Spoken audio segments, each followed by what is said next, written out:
जय श्री माताजी. श्रीमातांना भक्तिपूर्वक नमस्कार करून आपले दोन्ही हात श्रीमातांच्याकडे करूया.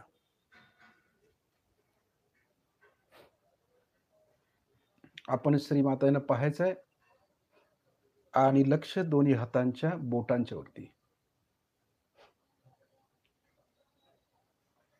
प्रसन्न चित्तानं आपण श्रीमातांच्या समोर बसलोय.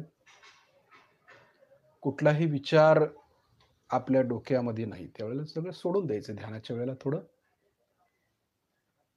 कुठली अटॅचमेंट आपण ठेवलेली नाहीये. सगळं काही विसरून प्रसन्न चित्तानं आपण श्रीमातांना पाहतोय. ध्यानाच्या अवस्थेत जाण्यापूर्वी आपण श्रीमातांना पाहायचं आहे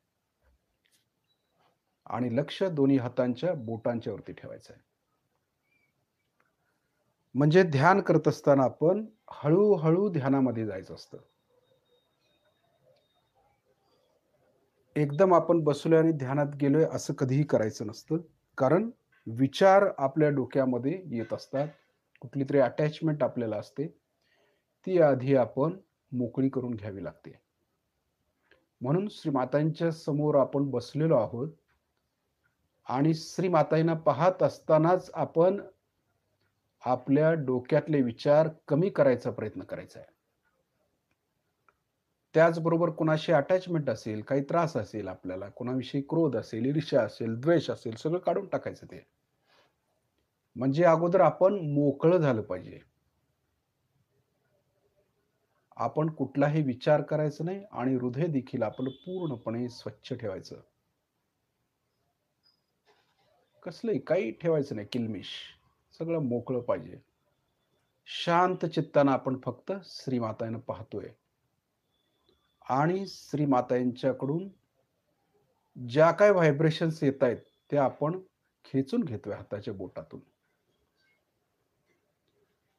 त्यामुळे आपण जसं निर्विचार होत जाऊ, आपल्या डोक्यातले विचार जसे कमी होत जातील, आपली अटॅचमेंट जशी कमी होत जाईल, लक्ष आत्म्याकडे जात जाईल, तशा व्हायब्रेशन्स आपल्याला वाढत जातायत, असं आपल्या लक्षात येईल.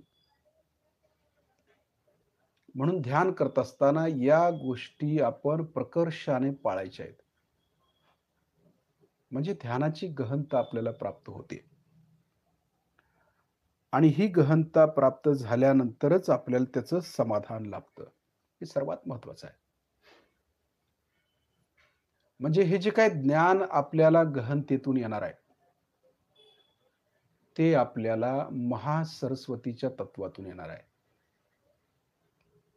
आपल्या शरीरामध्ये जी पिंगला नाडी आहे किंवा ज्याला सूर्य नाडी म्हणतात, त्या नाडीवरती महासरस्वतीचं स्थान आहे. मध्य नाडीवरती महालक्ष्मी आहे आणि डाव्या नाडीवरती ज्याला इडा नाडी म्हणतो, तिथं महाकालीचं स्थान आहे.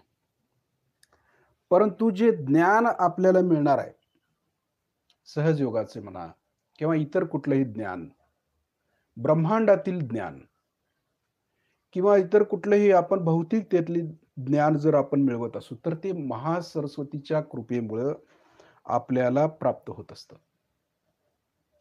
या महासरस्वतीच्या तत्वातूनच आपण ज्ञान प्राप्त करू शकतो. एखादी कला जर आपल्याला जोपासायची असेल, जसं भजनाची कला आहे, गायनाची कला आहे, चित्रकला आहे. तर ही कला ही दैवी देणगी आहे म्हणतात आपल्याला. काही जण असं म्हणतात, की ही दैवी देणगी असते. बरोबरच आहे. ही कुणालाही प्राप्त होत नाही. असं लाखातलीच एक व्यक्ती गायनामध्ये प्रवीण असू शकते किंवा कला त्यांच्याकडे असते, की ही कला त्यांना कशी प्राप्त होते? तर हे महासरस्वतीचं तत्व त्यांच्यामध्ये जागृत होत असतं. आणि या महासरस्वतीच्या तत्वातून त्यांना हे ज्ञान प्राप्ती होत असते. म्हणून आपली जी उजवी बाजू आहे, जी महासरस्वतीचं आहे, तत्व आहे.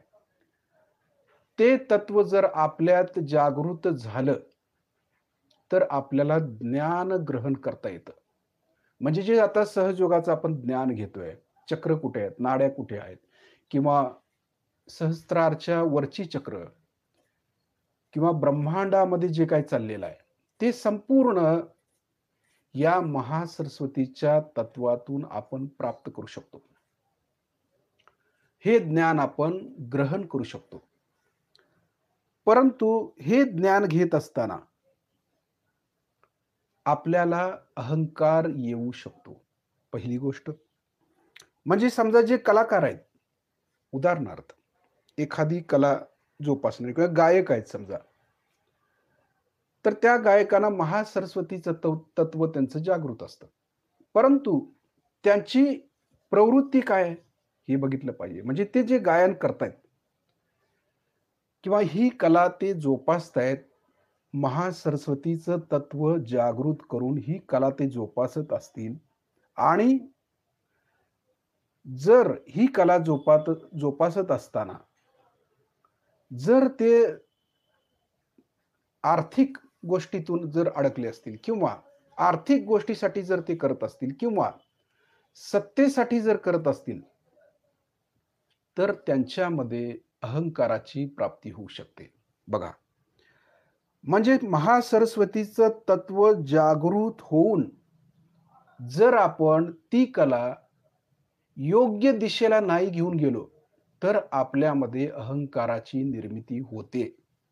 असं म्हणायला काही हरकत नाही. म्हणजे आपल्याला इगो येऊ शकतो. आपण इगो ओरिएंटेड होऊ शकतो. जर आपल्याला ही कला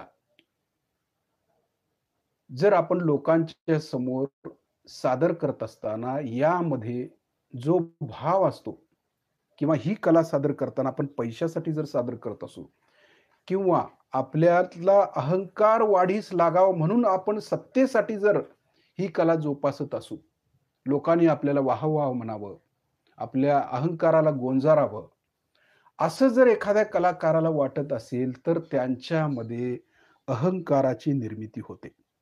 आणि ही व्यक्ती काय होते मग आज्ञाचक्रामध्ये अडकते. कारण ही जी पिंगला नाडी आहे, ही महासरस्वतीची जी नाडी आहे, ती स्वाधिष्ठान चक्रापासून जाऊन ही आज्ञाचक्रापर्यंत जाते. आणि आज्ञाचक्र जर त्या व्यक्तीला पार करता नाही आलं, तर ती व्यक्ती अहंकारामध्ये अडकून तिचं अधःपतन होऊ शकतं. असं बऱ्याच कलाकारांचं देखील झालेलं आहे आणि बऱ्याच योगी लोकांचं पण झालेलं आहे. बघा, आपल्याकडे अशी उदाहरणं आहेत. विश्वामित्र आहेत. त्यानं स्वर्ग तयार केला. म्हणजे हे कुठल्या तत्वातून? तर महासरस्वतीच्या तत्वातून. ज्ञानाच्या प्राप्तीतून त्यांनी काय केलं, की स्वर्ग तयार केला. परंतु त्याच्या मागची भूमिका होती, की त्यातून त्यांना अहंकार दाखवायचा होता. आणि त्यामुळे ती गडगडले. ना घर का ना घाट का अशी अवस्था झाली त्यांची.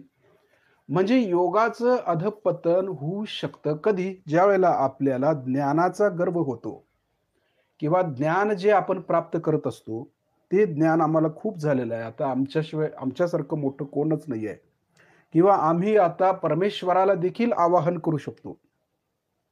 असं ज्यावेळेला त्यांना वाटायला लागतं, त्यावेळेला त्याचं अधःपतन होतं आज्ञाचक्रातून. म्हणून महासरस्वतीचं हे जे तत्व आहे ते जोपासायचं असेल, तर आम्हाला आत्मतत्वाकडेच वळावं लागेल. म्हणजे काय करावं लागेल? समजा एखादे गायक आहेत. ते गायनाला सुरुवात करतायत. तर त्यांच्या मागचा दृष्टिकोन असा असायला पाहिजे, की त्यांच्यामध्ये आत्मिक समाधान त्यांनी आपल्याला दिलं पाहिजे. म्हणजे त्यांचा दृष्टिकोन असा असायला पाहिजे. म्हणजे जे भजन किंवा जे गायन करतायत, ते गायन करताना त्यांची दृष्टी आत्म्याकडे असली पाहिजे, परमात्म्याकडे असली पाहिजे. ना की ते आर्थिक समाधान मिळवण्यासाठी किंवा सत्तेसाठी आम्हाला हे मिळवायचं नाहीये, हे ज्ञान मिळवायचं नाही किंवा लोकांची आम्ही जी सेवा करतो, ही सेवा आम्ही आत्मिक दृष्टीनं किंवा या समोर बसलेल्या लोकांना आम्ही आत्मज्ञान देतोय यातून असं ज्यावेळी त्यांच्यामधून येईल दृष्टी, त्यावेळेलाच ते खऱ्या अर्थानं पार होऊ शकतात आणि महासरस्वतीचं तत्व त्यांच्यामध्ये खऱ्या अर्थानं कार्यान्वित होतं. म्हणून हे महासरस्वतीचं तत्व समजून घेणं हे अत्यंत गरजेचं आहे. आपल्याला असं एवढंच वाटतं, की महासरस्वती म्हणजे ही जी सरस्वती आहे ती विद्येची देवता आहे. हे खरंच आहे, ज्ञानाची देवता आहे. आहे खरं आहे. परंतु हे ज्ञान घेत असताना आम्हाला अहंकार होता उपयोगाचा नाही. त्या ज्ञानाचा अहंकार नाही झाला पाहिजे. जर आम्हाला या ज्ञानाचा अहंकार होत असेल, आम्ही जी गोष्ट किंवा जी कला परमेश्वरानं आम्हाला दिलेली आहे, ती कला जोपासत असताना त्याला आत्म्याचा सुगंध नसेल, तर त्या व्यक्तीचं अधःपतन झाल्याशिवाय राहत नाही. म्हणून ती व्यक्ती आत्मसाक्षात्कारी असणं अत्यंत आवश्यक आहे. कारण हे ज्ञान ज्यावेळेला हे महासरस्वतीचं तत्व जागृत होतं, त्यावेळेला ही जी पिंगला नाडी आहे, ती स्वादिष्ठान चक्रापासून सुरुवात होऊन आज्ञा चक्राला क्रॉस करून ती मग सहस्त्रारमध्ये जात असते. म्हणजे आज्ञाचक्र हे त्याच्या दृष्टीने अधःपतनाचं कारण होऊ शकतं. आज्ञाचक्र फार महत्वाचं आहे. अनेक साधक आज्ञाचक्रापर्यंत जाऊनच अडकतात. त्याच्यावरती जाऊ शकत नाही. कारण उजवीकडनं जर आपण जात असू, तर त्या व्यक्तीमध्ये अहंकार हा येतोच. म्हणून आपल्याकडे अशी उदाहरणं आहेत, की जे गायक आहेत किंवा ज्यांच्यामध्ये ही कला आहे, त्यांना असं वाटतंय, की त्यांना माझ्यासारखा गायक दुसरा कोण नाहीये किंवा माझ्यासारखं सांगणारं दुसरं कोण नाहीये. असं ज्यावेळी त्यांना वाटायला लागेल, त्यावेळेला मात्र 100% ते आज्ञाचक्रामध्ये अडकतात आणि अहंकाराचा फुगा फुगतो आणि परिणामस्वरूप ते खाली कोसळतात.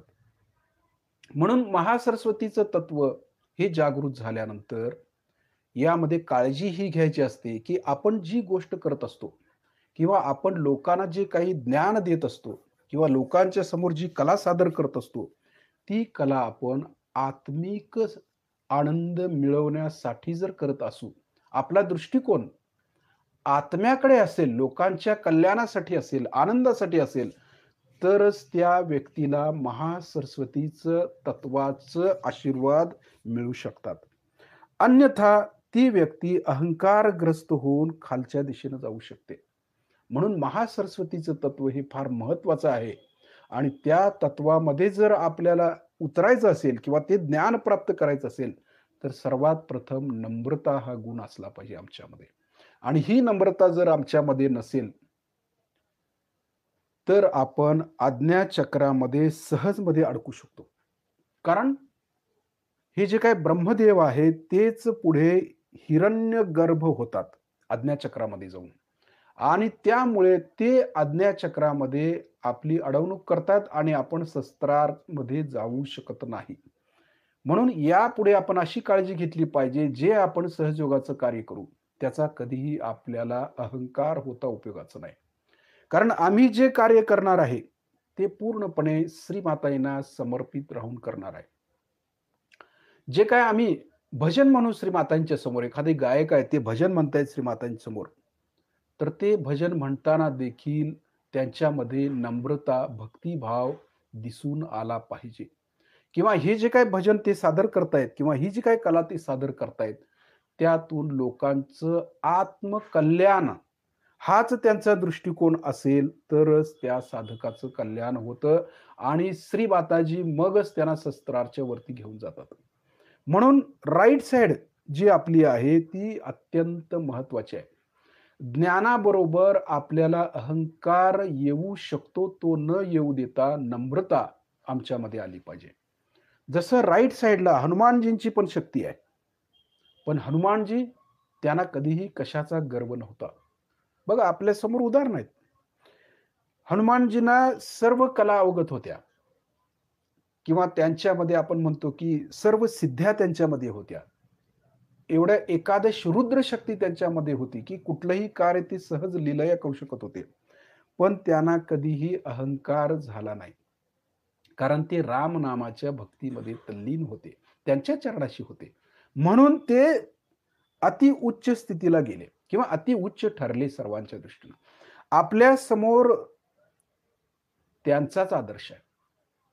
कारण महासरस्वतीचं हे जे काही तत्व आहे किंवा पिंगला नाडीचं हे जे काही तत्व आहे, ती ज्यावेळेला जागृत होत असतं, ती देवता ज्यावेळी जागृत होत असते, त्यावेळेला आमच्यामध्ये हे गुण असणं अत्यंत आवश्यक आहे. भक्तिभाव पाहिजे आमच्यामध्ये. नाहीतर आम्ही आज्ञाचक्रामध्ये अडकून आमचा अहंकार वाढला, तर आपल्या माणसाचं माकड व्हायला वेळ लागत नाहीये. हे आपल्या लक्षात आलं पाहिजे, की आम्हाला शिंग नाही फुटली पाहिजेत किंवा सहयोग करीत असताना या सर्व गोष्टींची जपणूक करणं आवश्यक आहे. कारण सहयोग म्हणजे साधी सोपी गोष्ट नाही, ही तारेवरची कसरत आहे. किंवा या तारेवरून चालत असताना आपण डावीकडेही जायचं नाही आणि उजवीकडेही जायचं नाही, या मध्यातून जायचं असतं. हे खरं आहे. परंतु काही वेळेला ज्ञान घेत असताना महासरस्वतीचं तत्व आमच्यामध्ये जागृत होणं हे गरजेचं असतं. म्हणून त्रिगुणात्मिका म्हटलेलं आहे. कुंडलिनीला काय म्हटलेलं आहे? त्रिगुणात्मिका. 3 गुणांनी युक्त असलेली म्हणजे सत्व, रज आणि तम. हे 3 गुण आमच्यामध्ये एकत्रितपणे आलेले असतात आणि त्या गुणाच्या पण पलीकडे आम्हाला जायचं आहे.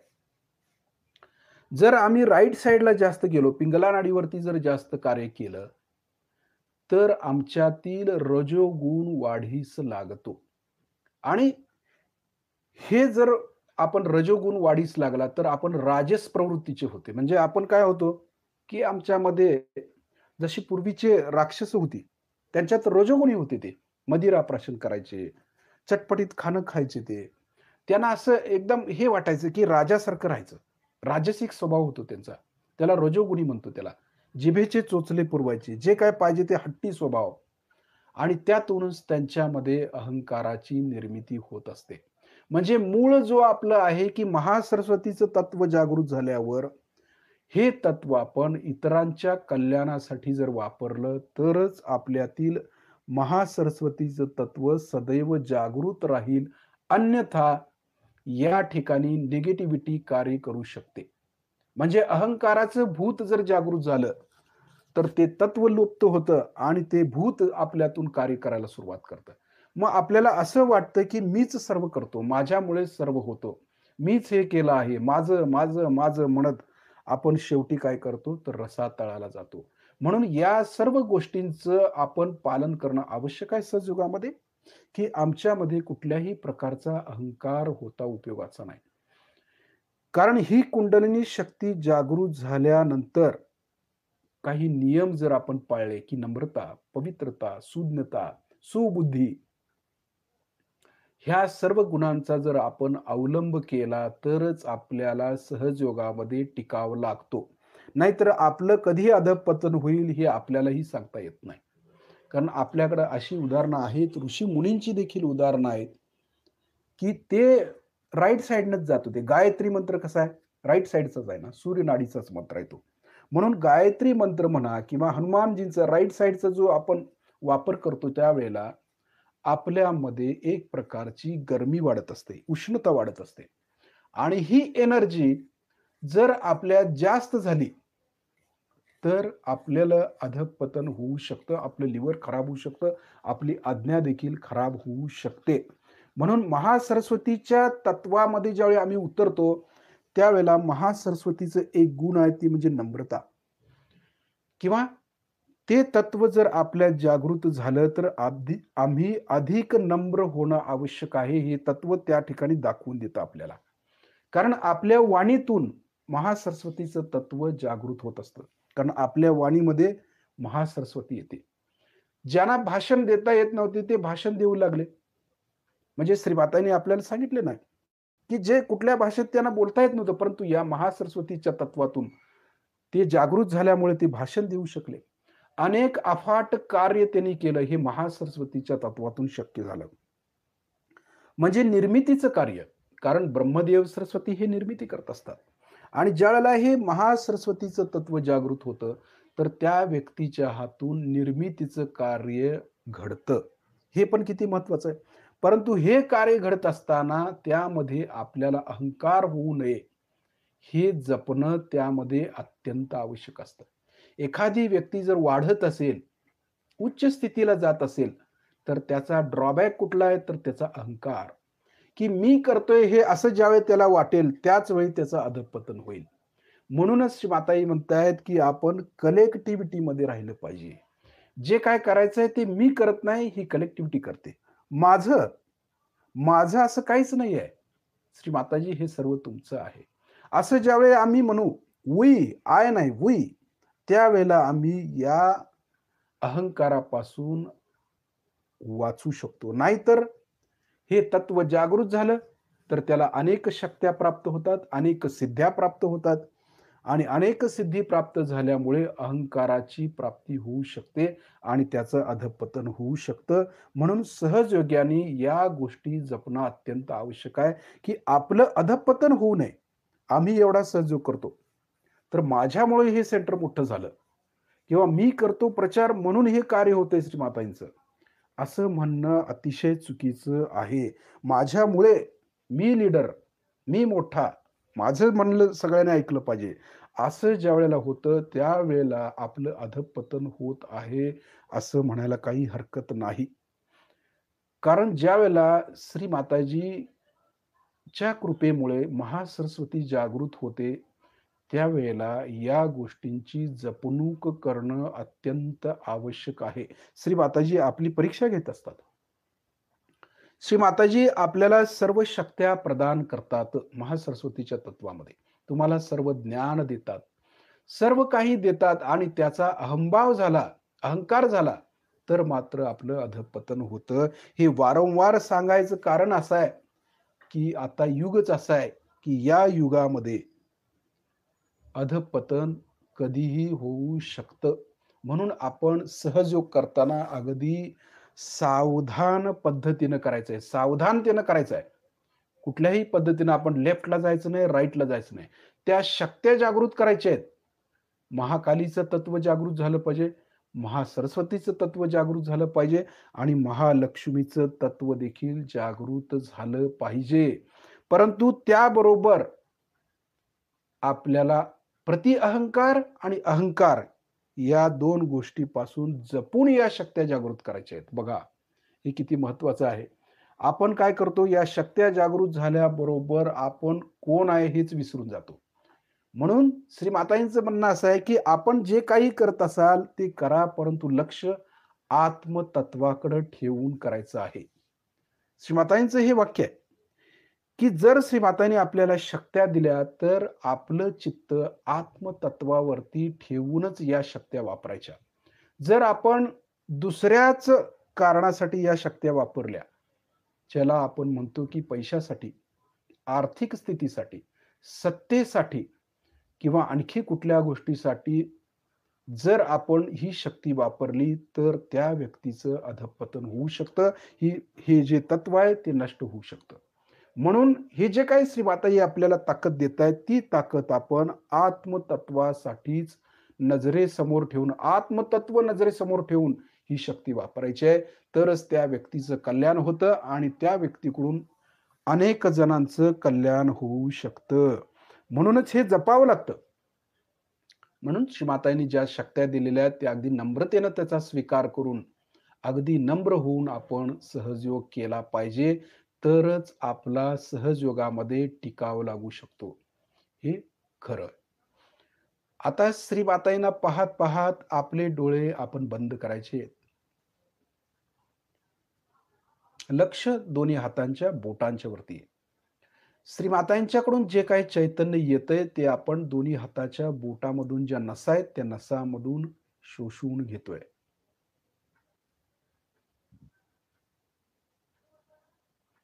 कारण हे ब्रह्मज्ञान आहे. बघा आता ब्रह्मदेव सरस्वती, बरोबर आहे? ब्रह्मा म्हणजे परमपिता ब्रह्मा आहेत आणि तेच आम्हाला ब्रह्मज्ञानाची प्राप्ती करून देतात. तेच आम्हाला ब्रह्मचैतन्य काय आहे ते समजावून सांगतायत. किती महत्वाचं आहे. आणि हे तत्व महासरस्वतीच्या तत्वातूनच कळतं. म्हणूनच हे तत्व एवढं सांगायचं कारण आहे, की हे करत असताना आपल्याला कुठल्याही प्रकारचा अहंकार होऊ नये. म्हणून जपायचं असतं ते. खूप जपायचं असतं कारण हे ब्रह्मज्ञान झाल्यानंतर अनेक जण रसातळाला गेलेले आहेत. कारण त्यांच्यामध्ये नम्रता नाही. त्यांच्यामध्ये सहनशीलता नाही. त्यांच्यामध्ये क्षमाशीलता नाही. म्हणूनच ते रसातळाला गेले. म्हणून हा आदर्श जो महासरस्वतीचा आदर्श आहे, तोच आपण लक्षात ठेवून करायचा आहे. जे अधःपतनाला गेले ते का गेले याचा अभ्यास आपण स्वतः करून आपण त्यापासून सावध राहून एक पाऊल पुढे टाकायचं असतं. हे प्रत्येक साधकानं लक्षात घेऊन हळू-हळूच पुढे जायचं आहे. एव्हरेस्ट सर एव्हरेस्ट जो शिखर आहे, तो सर करत असताना अगदी कसं एव्हरेस्ट ती लोकं जशी चढतात ना क्लाइम्बिंग, ती किती शिस्तीत जात असतात वरती. एक खिळा मारल्यानंतर शिस्तीत त्याच्यामध्ये दोरा अडकून ते वर जातात. परत त्याच्यावरती उभे राहून ते शिस्तीत दुसरा खिळा वर मारतात. म्हणजे अगदी काळजीपूर्वक ते वर जात असतात. म्हणून ज्यावेळेला आम्ही सहस्त्राराच्या वर जात असतो, त्यावेळेला या गोष्टींची काळजी घेणं अत्यंत गरजेचं असतं. आम्ही कुठं अडकत तर नाही ना? आम्ही कुठल्या वासनेमध्ये तर अडकत नाही ना? आम्ही कुठल्या क्रोधामध्ये तर अडकत नाही ना? आम्ही अहंकारामध्ये तर अडकत नाही ना? हे सतत आत्मपरीक्षण करून पाहावं लागतं. नाही तर आपण वरून जेवढ्या वर जाल, तेवढ्या दसपट आपण खाली येतो आणि मग परत वर काढणं मुश्कील होऊन बसतं. म्हणूनच या गोष्टी आपल्याला जपायच्या असतात आणि ज्या गोष्टी जपायच्या आहेत, त्या गोष्टीचं विवेचन आपल्यासमोर ठेवलेलं आहे. म्हणून या गोष्टी आचरणात आणून आपण मध्य मार्गातून योग्य दिशेनं योग्य ठिकाणी पोहोचायचं आहे. श्री मातांच्याकडून जे चैतन्य आपल्याला येतंय, ते आपण दोन्ही हाताच्या बोटामधून खेचून घ्यायचे आहेत. मनगटापासून, कोपऱ्यापासून खांद्यापर्यंत. जर आपण खाली असू, आपलं डोकं मोकळं आहे, हृदय मोकळं आहे, तर व्हायब्रेशन्स आपल्यामध्ये पूर्णपणे भरून जातील. जर अगोदरच काय भरलेलं असेल, तर ते कसं येणार व्हायब्रेशन जाणवणार नाही. म्हणूनच आधी मोकळं व्हावं लागतं. जशी बासरी आहे ना, बासरी पोकळ आहे, मोकळी आहे ती. तरच त्यातून आवाज येतो ना. परमेश्वर मग आपल्याला चैतन्य त्यामध्ये फुंकून आवाजाची निर्मिती करतो. तसंच आहे आपलं देखील. आपणही जर मोकळं झालो, तर ही जी 7 चक्र म्हणजे 7 होल आहेत, त्यातून आवाज, चैतन्य बाहेर पडायला सुरुवात होईल. किती महत्वाचं आहे ते.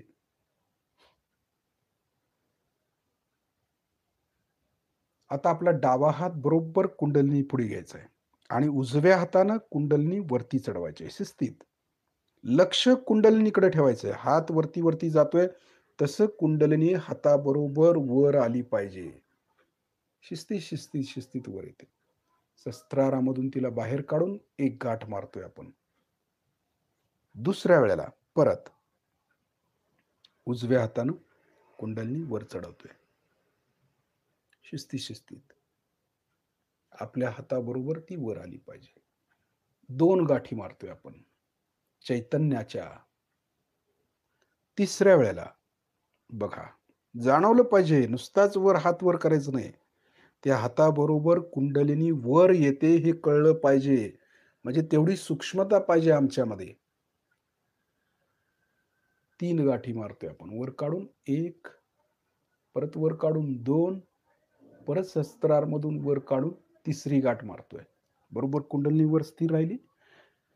आता उजवा हात डावीकडून डोक्यावरून उजवीकडे, उजवीकडून डोक्यावरून डावीकडे. कवच तयार झालं. लक्ष कवचाकडे द्यायचं आता. हातावरती द्यायचं नाही, कवचावरती द्यायचं आहे. जे व्हायब्रेशनचं कवच आपल्या भोवती तयार होते, त्या कवचाकडे लक्ष देणं गरजेचं आहे. म्हणजे कुठं लक्ष दिलं पाहिजे हे कळलं पाहिजे. हे ज्ञान कुठून येतं? महासरस्वती तत्वातनं. हे महत्वाचं आहे ना. जसं आपण शुद्ध झालो, तर शुद्धच आपल्याला ज्ञान मिळतं. शुद्धता आमच्यामध्ये नसेल, तर ज्ञान मिळत नाही. अशुद्ध देखील ज्ञान आपण घेतो, परंतु त्याचा आपल्याला काहीच उपयोग नाही. उलटं अधःपतन होणार आहे आमचं. म्हणून महासरस्वतीचं जे वस्त्र आहे, ते देखील श्वेत आहे, म्हणजे पांढरा आहे. आता दोन्ही हात श्रीमातांच्याकडे. पांढरं वस्त्र याच्यासाठी की शुद्धता, की त्यातून काय दर्शवतं, की शुद्ध ज्ञान. म्हणजे महासरस्वती म्हणजे कसं आहे, शुद्ध ज्ञान मिळतं आम्हाला. म्हणून तिचा कलर जो आहे तो पांढरा आहे. म्हणून श्रीमाताजी जे साडी नेसतायत ते व्हाईट कलरची आहे. पांढरा आहे, श्वेत. कारण हे त्यागाचं पण प्रतीक आहे आणि शुद्धतेचं पण प्रतीक आहे. आणि ज्ञानाचं प्रतीक आहे. आम्हाला ज्ञान मिळतं यातून, की श्री माताजी आम्हाला सरस्वतीच्या स्वरूपात ज्ञान देत आहेत. आणि हे ज्ञान आम्ही घेतोय. कारण व्हायब्रेशनचा कलर पण कसा आहे बघा, व्हाईट आहे, पांढरा आहे. म्हणजे या गोष्टीला काहीतरी अर्थ आहे ना. म्हणजे महासरस्वतीचं जे तत्व आहे, आम्ही जे महासरस्वतीचं पूजन करतो, त्याच्या मागची जी भूमिका आहे किंवा त्यांचं जे काय गुण आहेत महासरस्वतीचे, ते आमच्यामध्ये जागृत झाले पाहिजेत. आणि ध्यानाच्या वेळेला त्याचा आपल्याला खूप उपयोग होतो किंवा आम्ही त्या उच्च स्थितीला जाऊ शकतो. आता महासरस्वतीच्या बरोबर काय होतं, की सरस्वती, लक्ष्मी आणि गणपती असा फोटो असतो काही वेळेला. योगी लोकांनी ते तयार केलेलं आहे. याचं कारण असं आहे, की महासरस्वतीचं तत्व जागृत होत असताना त्याच्याबरोबर गणपती दाखवतात. याचा अर्थ असा आहे, की आमच्यामध्ये पवित्रता असणं अत्यंत आवश्यक आहे. आमच्यात जर पवित्रता असेल, तर ते महासरस्वतीचं तत्व आमच्यामध्ये टिकून राहू शकतं. आणि जर आमच्याकडे पैसा असेल म्हणजे लक्ष्मी, आम्ही त्याला धनाची देवी म्हणतो. महालक्ष्मी, लक्ष्मीचं तत्व. सर्व ऐश्वर्य किंवा सर्व जे आपल्याला मिळतं, ते टिकून राहण्यासाठी किंवा ते पेलवण्यासाठी हे महासरस्वतीचं तत्व जागृत असणं अत्यंत आवश्यक आहे. जर महासरस्वतीचं तत्व जागृत नसेल, तर ही दोन्हीही तत्व आपल्यातून निघून जातात. किंवा ही 2 तत्व असतील, तर महासरस्वतीचं तत्व आमच्यामध्ये टिकून राहतं. असं त्यामध्ये अल्टरनेट आहे. परमेश्वरानं तशी तिची निर्मिती केलेली आहे, की त्याशिवाय आम्ही या तत्वामध्ये उतरूच शकत नाही. हे महत्वाचं आहे त्यामधलं. हे समजून घेणं अत्यंत गरजेचं आहे. आपला उजवा हात नाभी चक्रावर ठेवायचा आहे. डाव्या नाभी चक्रावर. इथं आपलं गुरुतत्व आहे. इथं म्हणूया श्री माताजी आपल्या परमकृपेत मीच माझा गुरु आहे. मला अन्य कोणी गुरु नाही किंवा मी कोणाचं वर्चस्व घेऊ शकत नाही. जर घेत असेल तर हे पकडणार. आमच्यापेक्षा कोण मोठा आहे? आम्ही म्हणू शकत नाही. फक्त श्री माताजी. कारण श्री माताजींनी आम्हाला सर्वांना हे तत्व दिलेलं आहे, गुरुतत्व. त्यामुळे आपण कोणाला गुरु मानायची गरज नाही. आपल्यापेक्षा कोणी मोठा आहे हे मानायची काही गरज नाही. श्रीमातांच्या शिवाय आम्ही कोणालाही मानत नाही. म्हणून इथं आठवून म्हणतोय, श्री माताजी आपल्या परमकृपेत मीच माझा गुरु आहे. मीच माझा मार्गदर्शक आहे. मीच मला मार्गदर्शन करणार आहे. मी कोणाचं काही ऐकणार नाही. ऐकेन, परंतु ज्यांचं जे योग्य आहे तेवढंच घेईन, बाकीचं सोडून देईन. हे गुरुतत्वामध्ये येतं. कारण गुरु आपल्याला मार्गदर्शन देतो. आता बघा, आज दत्तात्रेयांचे कितीतरी गुरु आहेत. असं म्हटलं जातं, की दत्तात्रेयांना 21 गुरु का काहीतरी त्यांनी केलते. 21 गुरु केले होते. म्हणजे कसं त्यामध्ये वृक्ष आहेत, प्राणी आहेत, कुत्र, गाय किंवा हे जे काही प्राणी आहेत किंवा वृक्ष आहेत किंवा माणसं आहेत काही त्यातली. तर त्यांनी गुरु केलतं. याचं कारण काय? कारण त्यांच्यातले गुण त्यांनी घेतले होते. जसं वृक्षाचा गुण आहे, सावली देणं. हे फार महत्वाचं आहे त्याच्यातलं. कारण प्रत्येकातलं गुण घेणं हे गुरुतत्वाचं लक्षण आहे. प्रत्येक निगेटिव्हिटीतली पॉझिटिव्हिटी घेणं हे गुरुतत्वामध्ये येतं. हे आपल्या लक्षात आलं पाहिजे. आपण म्हणतो की ही व्यक्ती अगदी निगेटिव्ह आहे. ह्याच्याकडे काय लक्ष द्यायचं? हे राक्षस आहे, भूत आहे. आपण असं म्हणतो. परंतु जर दत्तात्रय असते, तर ते म्हटले असते की त्यांच्यातले काही गुण आहेत. ते गुण आम्ही घेऊया. म्हणजे प्रत्येक निगेटिव्हिटीतली पॉझिटिव्हिटी घेण्याचं काम गुरुतत्वाचं असतं. जे वाईट आहे ते सोडून द्यायचं आहे आणि जे चांगलं आहे ते घ्यायचं आहे, ते गुरुतत्व. म्हणजे गुरुबल विस्तारित होण्यासाठी आपण व्यक्तीला त्याच्या गुण आणि अवगुणासह स्वीकारावं लागतं. तो फार वाईट आहे, दारू पितो, व्यसन करतो म्हणून त्याचा नाद आम्ही सोडून देतो. परंतु तसं न करता त्याच्यातले चांगले गुण आपण घेणं आवश्यक आहे किंवा आपली जी दृष्टी आहे ती त्याच्या चांगल्या गुणावरती असावी, वाईट गुणावरती असू नये. हे गुरुतत्व शिकवतो आपल्याला. म्हणूनच आदी गुरु दत्तात्र्यांनी जी गुरु म्हणून ज्यांचा स्वीकार केला, त्यांच्यातले गुण त्यांनी घेतला. जसं कुत्र्याला त्यांनी आता गुरु केलं म्हणजे केलंय. याचं कारण काय? कारण कुत्र्यामध्ये प्रामाणिकपणा हा एक गुण आहे. जे कोणाच्यातच नाहीये. असूच शकत नाही. तो गुण त्याच्यामध्ये असल्यामुळं कुत्रं देखील दत्तात्रयांच्या जवळ असतं. गाय आहे, तर गाय जी आहे तिचं वात्सल्य आई स्वरूपात आहे. ते वात्सल्य त्यांनी स्वीकारलं. म्हणजे गुरुतत्वामध्ये या सर्व गोष्टी येतात. म्हणूनच त्याने ते तत्व स्वीकारलं किंवा गायीला स्वीकारलं. तसं आपण देखील ज्यावेळेला श्रीमाताजी म्हणतात, की मीच माझा गुरु आहे, त्यावेळेला प्रत्येक व्यक्तीतलं, प्रत्येक वृक्षामध्ये, प्रत्येक प्राण्यांच्यामध्ये आपल्याला चांगले जे गुण दिसतात, ते घेण्याची ताकद असली पाहिजे आपल्यामध्ये. म्हणून आपली दृष्टी जी आहे, ती दृष्टी त्या गुरुतत्वाच्या पद्धतीनं असायला पाहिजे. मग आम्ही म्हणू शकतो, "श्री माताजी, आपल्या परमकृपेत मीच माझा गुरु आहे." बघा किती मोठा अर्थ आहे त्याच्यामध्ये. पण आम्ही नुसता म्हणतो, प्रत्यक्ष कृती करायची असेल, तर त्यामध्ये एवढा मोठा सगळा गर्भित अर्थ आहे. तो समजून घेणं अत्यंत गरजेचं आहे. त्यानंतर आपला उजवा हात हृदयावरती ठेवूया. तर म्हणूया, श्री माताजी, आपल्या परमकृपेत मी शुद्ध आत्मा आहे, पवित्र आत्मा आहे. म्हणजे ही मी मन, बुद्धी, शरीर, अहंकार काही नाही आहे. शुद्ध आत्मा आहे. त्याबरोबर हे जे काही स्थूल शरीर आहे, त्या स्थूल शरीरामध्येच मी एक सूक्ष्म आत्मा आहे, पवित्र आत्मा आहे. हे बघणं आपल्याला जर कळलं, तर मी आत्मा आहे ह्या गोष्टी आपल्याला समजतात. नाहीतर काहीही समजत नाही. नुसता तोंडी म्हणणं आणि प्रत्यक्ष प्रॅक्टिकल कृती करणं, की मी खरोखरच आत्मा झालेलो आहे. या शरीरामध्ये, या देहामध्ये, या स्थूल देहामध्ये मी चैतन्याच्या रूपात एक आत्मा आहे हे समजतं. त्याच वेळेला आपण म्हणू शकतो, खरोखरच मी आत्मा झालोय. म्हणजे आत्मा होणं गरजेचं आहे. जसं हे स्थूल शरीर आहे. या स्थूल शरीरासारखंच एक सूक्ष्म शरीर आपलं, जसं आपण आता बसलोय तसंच आपण आपल्या हृदयामध्ये संपूर्ण ताकद ओढून चैतन्याची, त्या चैतन्याचा गोळा आहे. तो गोळा आपल्या देहाच्या आकाराचा करून तिकडं लक्ष देणं म्हणजे मी आत्मा आहे. म्हणजे चैतन्य गोळा करायचं आहे. हातातील, पायातील, डोक्यातील, पोटातील, पाठीतील. जिथं कुठं चैतन्य आहे ते सगळे एकत्र करून हृदयामध्ये आणणं आणि तो मी आहे म्हणणं, हे खरं ज्ञान आहे. म्हणजे तो मी आत्मा आहे, तोच मी परब्रह्माचा अंश आहे.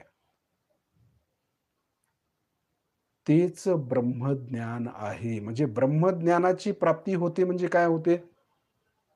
आम्ही म्हणतो की कुंडलिनी जागृती झाल्यानंतर ब्रह्मज्ञानाची प्राप्ती होते. म्हणजे काय होतं?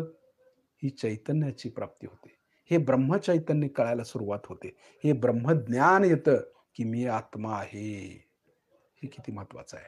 म्हणून म्हणतो, की श्री माताजी, आपल्या परमकृपेत मी शुद्ध आत्मा आहे, पवित्र आत्मा आहे, निर्मळ आत्मा आहे. त्यानंतर आपल्या उजव्या हाताचा तळवा आपल्या डोक्याच्या टाळूवर दाबून धरायचा. मान थोडी खाली झुकवायची. हात दाबून शिस्तीत फिरवायचा. आता ज्या ठिकाणी आपण हात फिरवतोय, त्या ठिकाणी लक्ष देऊन भक्तीनं म्हणायचं आहे, "श्री माताजी, आपण साक्षात श्री सहस्त्रार स्वामिनी आहात. कृपा करून आमच्या सहस्त्रदल कमलामध्ये विराजित व्हा."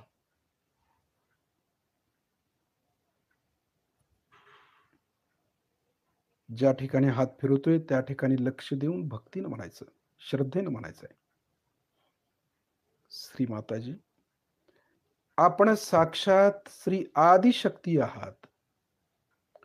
कृपा करून आमच्या सहस्त्रार चक्रामध्ये विराजित व्हा." भक्ती महत्वाची आहे.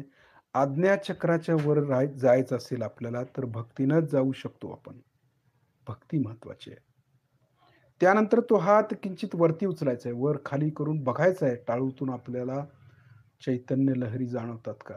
थोडासा मागे-पुढे गोल करून बघायचं आहे फिरवून, की सहस्त्रारमधून आपल्याला चैतन्याची जाणीव होते का पाहायची.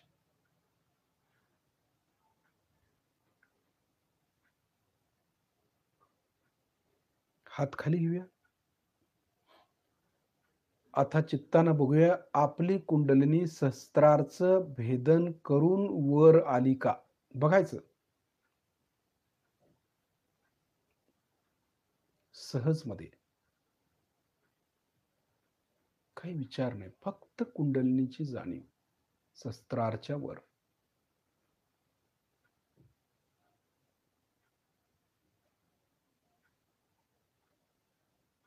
सहजमध्ये होते ती.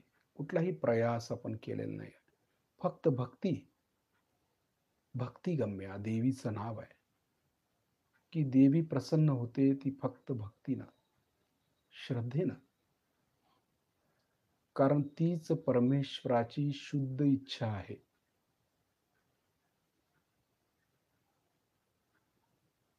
लक्षवरती आहे आपलं हळूहळू. वर घेऊन जायचे कुंडलीला. चित्त वर, वर, वर घेऊन जायचं आहे आपल्याला. हे ज्ञान जे आपल्याला देणारे असतात ते श्रीमाताजी महासरस्वतीच्या स्वरूपात देत असतात. म्हणूनच हे प्रचंड नॉलेज आपण उच्च स्थितीला गेल्यानंतरच मिळतं.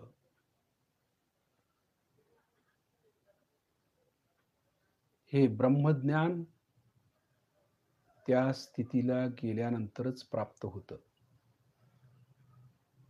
म्हणून उच्च स्थितीला जाणं, आपले विचार उच्च असणं अत्यंत आवश्यक असतं. अधोगतीचे विचार आपण सोडूनच द्यायचे असतात योगी माणसाने. हे ज्ञान हे सरस्वती तत्वाकडून येतं आपल्याला, की आपण कुठल्या क्षणी काय केलं पाहिजे. जो सरस्वतीचा स्वर आहे, तो महत्वाचा आहे.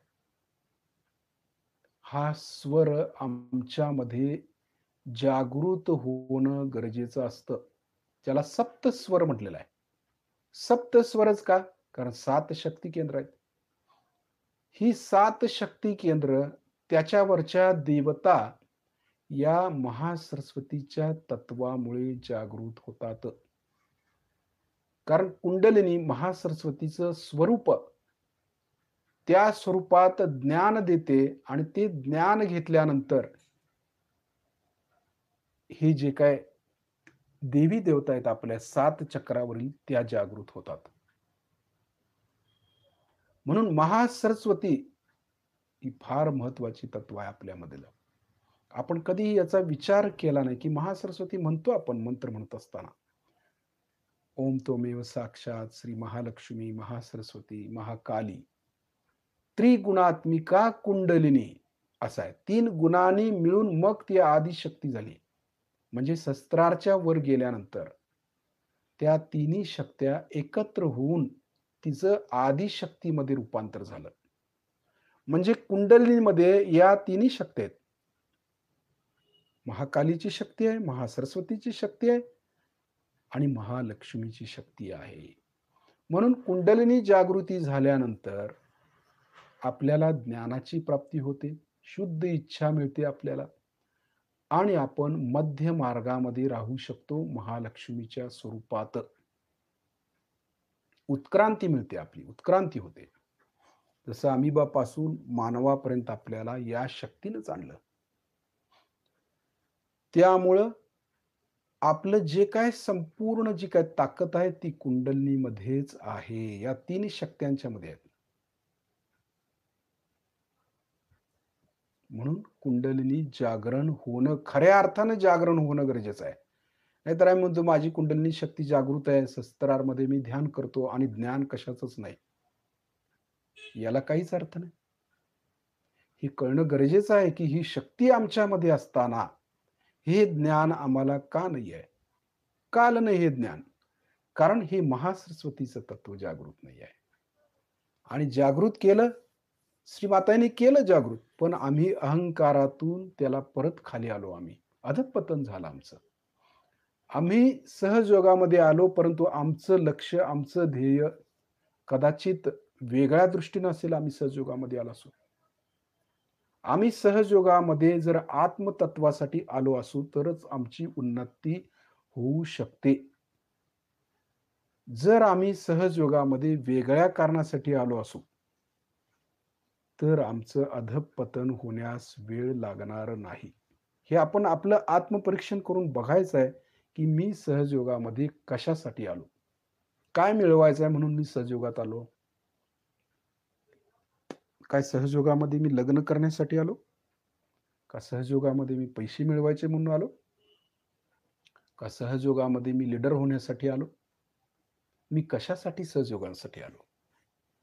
हे काय ध्यान मी जे करतो ते कशासाठी करतोय? हे बघणं, याचं आत्मपरीक्षण करणं हे प्रत्येक साधकाचं कर्तव्य आहे. जर आम्ही आत्मतत्वासाठी सहजयोगामध्ये आलो असू, तर आम्ही योग्य दिशेनं चाललो आहोत असं म्हणायला काही हरकत नाही. आणि हे सोडून जर इतर उपद्व्याप आम्ही करत असू, तर आमचं अधःपतन झाल्याशिवाय राहणार नाही. अशी लोकं फार लवकर खालच्या दिशेने जातात. म्हणून हे कुंडलिनीचं जे जागरण आहे, ते अगदी काळजीपूर्वक वरतीच्या स्थितीला न्यायचं असतं. म्हणून काळजीपूर्वक राहायचं असतं आपण. मध्यात राहायचं म्हणजे सोपं नाही आहे. इकडे ही दरी आहे आणि इकडे डोंगर आहे, अशातला प्रकार आहे सगळा. आणि मध्ये तारेवरची कसरत आहे आमची. आणि त्यातूनच संतुलन साधत आम्हाला उच्च स्थितीला जायचं असतं. म्हणून काळजीपूर्वक ध्यान करायचंय आम्हाला. आमचं अधःपतन आम्हाला होऊ द्यायचं नाही. क्षणाक्षणाला पाहायचं आहे मी योग्य दिशेनं आहे की नाही. क्षणाक्षणाला बघायचं आहे माझं लक्ष शस्त्राच्या वर आहे की नाही. आत्मतत्वावरती आहे की नाही. मी जे काही हे सहजयोगाचं कार्य करतो ते आत्मतत्वाला नजरेसमोर ठेवून करतो का? बघणं गरजेचं आहे. तरच आपलं महासरस्वतीचं पूजन झालं म्हणायला काही हरकत नाही. नाहीतर नुसतं महासरस्वतीचं पूजन करतोय आणि तत्वच जर आमच्यातून गायब आहे, तर त्याचा काही उपयोग नाही पूजन करून. हे बघणं, याचं आत्मपरीक्षण करणं गरजेचं आहे. लक्ष शस्त्राच्या वरती ठेवूया आपण. हळू आपली कुंडलिनी आकाश तत्वाच्या दिशेने घेऊन जाऊया. बघा जाते ती. उच्च स्थितीला जाते. शुद्ध इच्छा करायची, नाही मी वरती जाणार आहे. उच्च स्थितीला जाणार आहे. मला हे मिळवायचं आहे. मला हे आत्मज्ञान पाहिजे श्री माताजी. कृपा करून मला आत्मज्ञान द्या. तुम्हाला जसं पाहे तसं आम्हाला घडवा. सर्व करणाऱ्या श्री माताजी तुम्हीच आहात. तुमच्या कृपेमुळेच हे सर्व घटित होतं. असं ज्यावेळेला आम्ही म्हणू त्याच वेळेला आमची प्रगती होते. मी काहीच करत नाहीये. करत्या श्री माताजी आहेत. त्याच आमच्याकडून सगळं करवून घेतायत. त्यांच्याच कृपेनं आज आम्ही सर्व उभे आहोत. श्री माताजी आणि आपण असाच हा योग आहे. आपलं जे कल्याण होतं, आपले जे प्रॉब्लेम सॉल्व्ह होतात, त्याच्या मागे फक्त श्री मातांचीच कृपा आहे एवढं लक्षात ठेवायचं. त्याच सर्व करत असतात. आपली जेवढी भक्ती तेवढा प्रश्न लवकर सुटेल. भक्ती पाहिजे, श्रद्धा पाहिजे. परमेश्वराला सगळं कळतं. काही सांगावं लागत नाही त्याला. नुसता त्याच्या समोर जरी बसलो ना आपण, तरी देखील कार्य घटित होतं. सांगावं लागत नाही, बोलायला लागत नाही. ही भाषा आहे. आणि ती भाषा आईला लवकर समजते ना, मुलाची भाषा. म्हणून आधी लहान मूल तर व्हायला पाहिजे आपण. अबोध झालं पाहिजे. चाइल्डिश नाही, चाइल्ड लाइक होना चाहिए. श्री मातांचं एक वाक्य आहे. अबोधिता, पवित्रता, सुज्ञता, गणेश तत्व आमच्यात जागृत पाहिजे. हळूहळू आपण शस्त्राच्या वर जातोय. आकाश तत्वाच्या, पूर्णपणे आकाश तत्वात येतोय. बघा, हळूहळू वर येतोय. खेचलो जातो आपण वर. काही विचार नाहीये, काही नाही. शून्य शिखर आहे ते. शून्य स्थिती. तुरिया अवस्था म्हणतो त्याला. योगी लोकांच्या भाषेत काही ही तुरिया अवस्था. पण त्याच्याही पलीकडे जातो आपण. ही तर योगी लोकांची भाषा झाली. श्री माताजींनी तर आम्हाला त्याच्याही पेक्षा सहजयोगी उत्तम बनवलेलं आहे. किती शक्त्या आपल्याला दिलेल्या आहेत. त्याची जाणीव आम्हाला नाही आहे. त्याच्याही पलीकडे आकाश तत्वाच्या पण थोडंसं वर-वर जायचा प्रयत्न करूया. आज त्याची गरज आहे. हे महासरस्वतीचं तत्व जागृत झालं, तर आम्ही उच्च स्थितीला जाऊ शकतो. त्या शिवस्थितीला जाऊ शकतो. शिवशक्ती.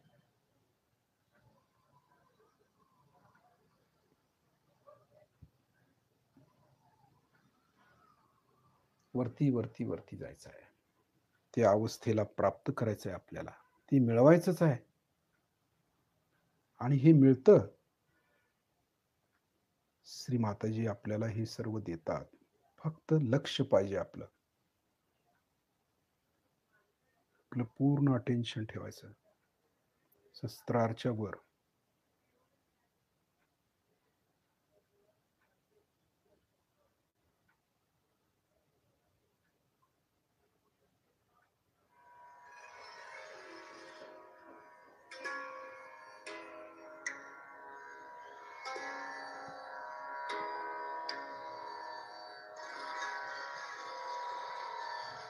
तत्वामध्ये जायचा प्रयत्न करायचा आहे. आकाश तत्वाच्या वर प्रयत्न करायचा.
त्या स्थितीत आपण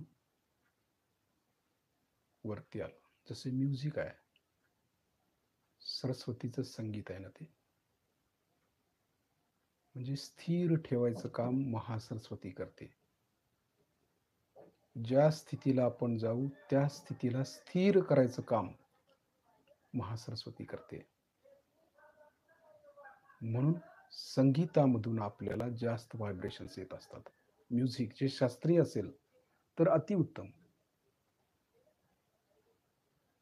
महासरस्वतीचं कार्य प्रचंड आहे, ते फक्त आपल्याला समजून घेता आलं पाहिजे, हे महत्वाचं. म्हणून गायक लोकांचं फार महत्व आहे. ही गंधर्व लोक आहेत, पण त्यांची दृष्टी देखील आत्म्याकडे असली पाहिजे आणि त्या दृष्टिकोनात समोर धरूनच त्यांनी गायन केलं पाहिजे. तरच ते आपल्याला चैतन्यानं न्हावून घालू शकतात. किती महत्वाचं आहे की हे कळणं गरजेचं आहे आपल्याला, की आत्मिक दृष्टीच महत्वाची आहे. त्या आत्म्याच्या दृष्टीकडेच, त्या आत्म्याकडेच लक्ष ठेवून कार्य करणं म्हणजे महासरस्वतीचंच पूजन आहे. आता हळूहळू आपले डोळे उघडायचे, श्रीमाताईनं पाहायचं आहे. लक्ष शस्त्राच्या वर ठेवायचं आणि हाताच्या बोटांच्या वरती.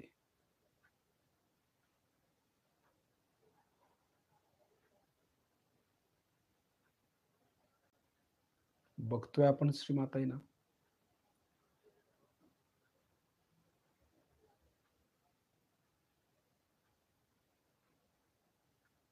ज्ञान आलं की सगळं कळायला सुरुवात होते. सगळे मोठे मोठे शब्द समजायला लागतात आपल्याला. हे सरस्वतीचं तत्व, तिची कृपा. म्हणूनच आपण एवढं बोलू शकतो, एवढं कार्य करू शकतो, ते त्यांच्या कृपेमुळे. आणि श्रीमाताजी आपल्याला सर्वांना हे वरदान देतात, कारण ती कुंडलिनी आहे.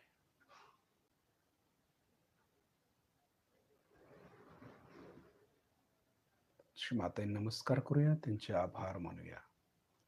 श्रीमाताजी, आपल्या चरणाशी कोटी कोटी प्रणाम, कोटी कोटी प्रणाम. तर शिस्तीत आपण बंधन घेऊया. आपला डावा हात कुंडलिनी पुढे, उजव्या हातानं कुंडलिनी वरती चढवायची शिस्तीत. लक्ष कुंडलिनीवरती. बघा, हे ज्ञान पण आलं पाहिजे. सूक्ष्म ज्ञान. एक गाठ मारतोय. दुसऱ्या वेळेला शिस्तीत. आपल्या हाताबरोबर कुंडलिनी आली पाहिजे. 2 गाठी मारतोय. तिसऱ्या वेळेला हळू, हळू चढवायची. हे फार महत्वाचं आहे. बंधन इथून पुढं फार महत्वाचं आहे. त्याचं महत्व फार आहे. म्हणून शिस्तीत घ्यायचं. कळलं पाहिजे बंधन बसलंय आपल्याला ते. 3 गाठी. तर कवच डावीकडून डोक्यावरून उजवीकडे हात.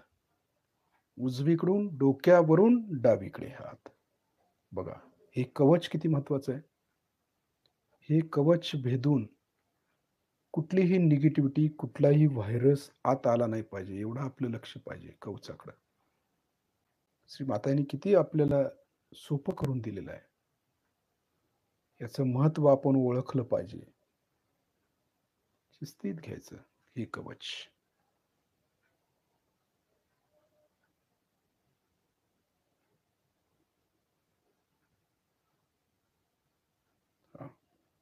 उद्या दिवसभर आपलं चित्तशस्त्राच्या वरती ठेवायचं आहे आपल्याला आणि आपल्या कवचावरती ठेवायचं आहे. उद्या पहाटे 5 ध्यान आपण करायचं आहे. पूर्णपणे निर्विचार स्थिती प्राप्त करायचा प्रयत्न करायचा आहे. शुद्ध होऊन, परिपूर्ण होऊन आपण उद्या सकाळी बरोबर 5 वाजता ध्यानासाठी बसूया. जय श्री माताजी.